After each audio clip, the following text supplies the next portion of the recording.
Hello, everyone, and welcome back to NCAA 2004 in the Alabama Crimson Tide Dynasty. We're finally kicking off year number 3. So, in the last episode, of course, we did our off-season festivities. We got a class here that, again, I lament wasn't as great as the first class I originally did before my whole system kind of messed up and I had to redo this whole thing and try it again. But we still have a decent class amount of guys coming in, and the team, just from a training perspective, should be the best that we've had since taking the helm a couple seasons ago. But there will be a lot of returning faces across the defense and the offense. Some of our top performers from last season are still here on both sides of the ball. So there's reasons to be optimistic about this team. However, the reasons to not be super optimistic about this team is because of the schedule ahead, man.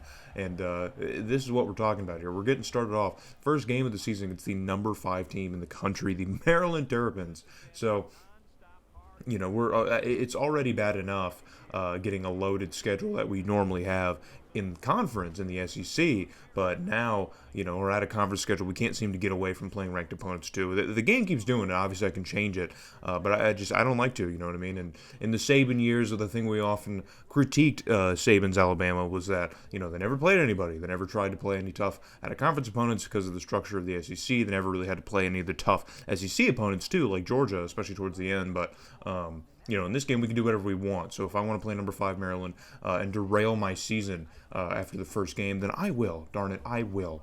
And so that may be what we're doing, but there's a chance here. So after one quarter, nothing happens in the game here. So, I mean, heading in right where we started here in the second quarter, and we are working with the football here from our own end. It's a handoff to 33, who's got a nice hole and finds an opening to get past midfield. And so now we are finally in Maryland territory here after a nice big run here.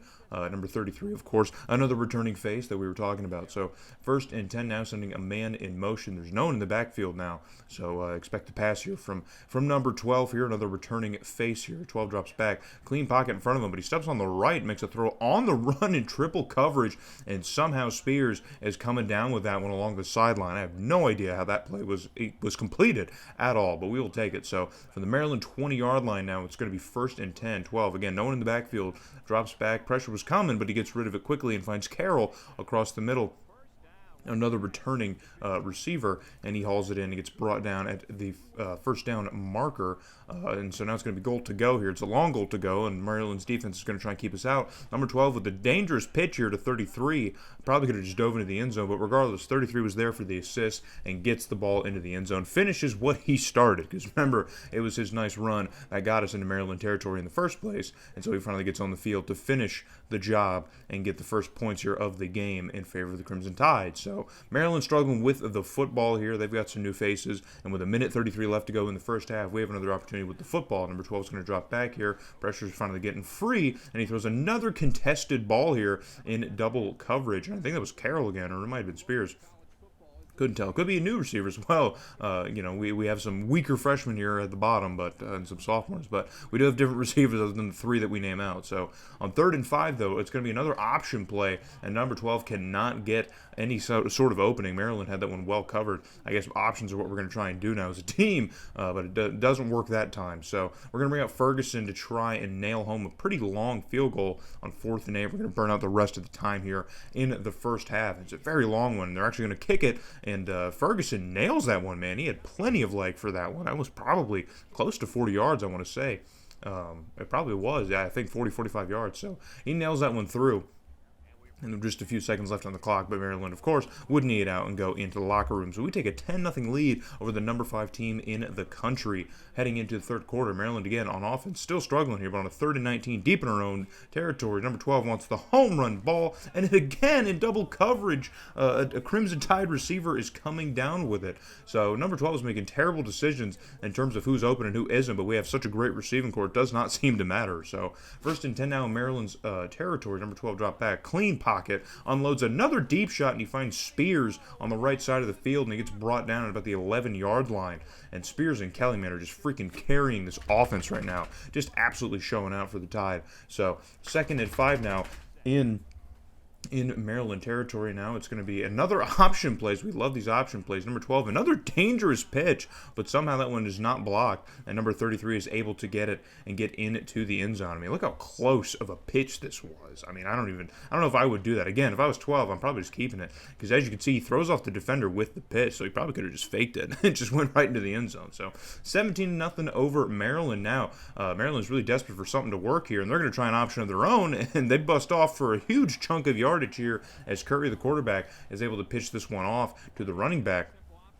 And he's going to find some open space after redirecting up the middle of the field. Because as you can see, we had that one pretty well covered on the edge. One of our defensive ends makes a great play on the quarterback. But just after that redirection at the middle of the field, there was just no chance. There was no one back there to make that play. So Maryland now cooking in Crimson Tide territory. And Curry's going to lay up an absolute dot here in triple coverage, man. There's actually 4 Crimson Tide players in the vicinity, but there are only 3 that were really on that receiver. And somehow that one is caught. So I guess contested catches is the name of the game today.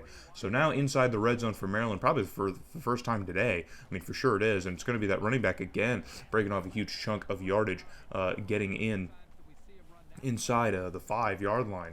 And so they also have a number 33 running back. So interesting. So first and goal for Maryland here. They're going to try with the option. They're going to fake it with a handoff inside to a receiver, and he's going to follow the pile and get pushed into the end zone. And Maryland is finally going to get on the scoreboard. So we've built ourselves a nice cushy lead here, 17-0. But there's still plenty of time for really anything to happen in this ball game. So with the third quarter coming close to a close on offense again, number 12 lasers one across the middle, and that one's going to be picked off heading the other way. And already in our own end, that was a terrible place to give up the football to Maryland, because now that kind of sets them up in a great position to at least add some more points here. They only need 2 possessions to catch up to us, so they could get what they need right here as Curry unloads one to a wide open receiver on the edge, and he cuts up field and gets just inside the pylon for another Maryland touchdown. An amazing play from the Terrapins. Curry just dropping back here. A quick release, just lasers this one, finds the open receiver who had beat his man.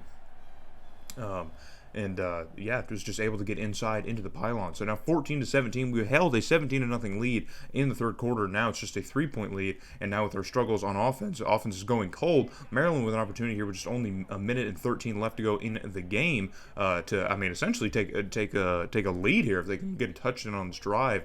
And so they already do a good job getting into Crimson Tide territory. Time is of the essence, though. So on 1st and 10, Curry lasers one across the middle of the field, and it is hauled in. So on just a few plays here, Maryland now inside the red zone with plenty of time to operate. The game is now essentially in their control. Again, we controlled all game is now essentially done with Maryland now scoring on the very next play. So just bing, bang, boom, they were able to get down the field. I guess this defense is just gas as our secondary is just struggling to contain Maryland's receivers in the second half of this ball game. So 21-17 is your score, but we still have an opportunity, man. Maryland left way too much time on the clock. So with 40 seconds left, it's going to be a quick dump off in the flat here to number 33, and he's going to get close to the sticks, but not enough. So 36 seconds left here on 2nd and 3. Number 12, I don't know what he's doing. It looked like he was going to try and run for it, but he lasers this one, and he finds Spears again, who's just the class of the receiving corps today, and he hauls this one in. So it's a 1st and 10, and now 30 seconds left to go. We got a long way to go. Number 12, under pressure, gets rid of this one, and it is hauled in, but I think that he might have been out of bounds on that one. Just absolutely clobbered. Look at that. Just clobbered. And another one of those wobbling throws. So well, that one's not going to work. So on 2nd and 10 now, just 27 seconds left to go. 12 drops back. Clean protection up front here. Unloads another deep ball, and that one sails over Kelly's head. Probably get 10 yards, man. He had a step on those defenders, but just could not get it in position. So 22 seconds left now. 3rd and 10. 12 drops back. Looks over his options. Gets rid of it quick. It's another deep shot, and he finds Spears all alone, and there's no one in front of him, and into the end zone for a touchdown. It is Jamil Spears. He gets into the end zone, and the Crimson Tide have taken the lead once again here. Just 14 seconds left on the clock. Can you believe it? Do you believe in miracles? As the Crimson Tide find themselves in the lead, we had these back and forth games that have come down to the wire. Remember Southern Miss last year, and this might be just another one of those. As Maryland completes a monumentous comeback here, scoring 21 unanswered, and now we finally have an answer, and we have taken the lead. But 13 seconds, Maryland has time. 1st and 10, Curry unloads a deep shot, and that one is blocked.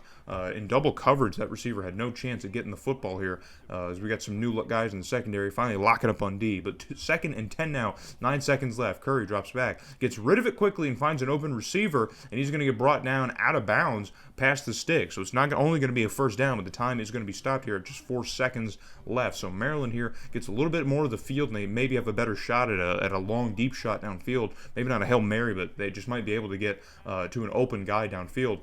As Curry drops back now, drops way, way back. Pressure is on. It's picked up on the edge, and it's a deep shot.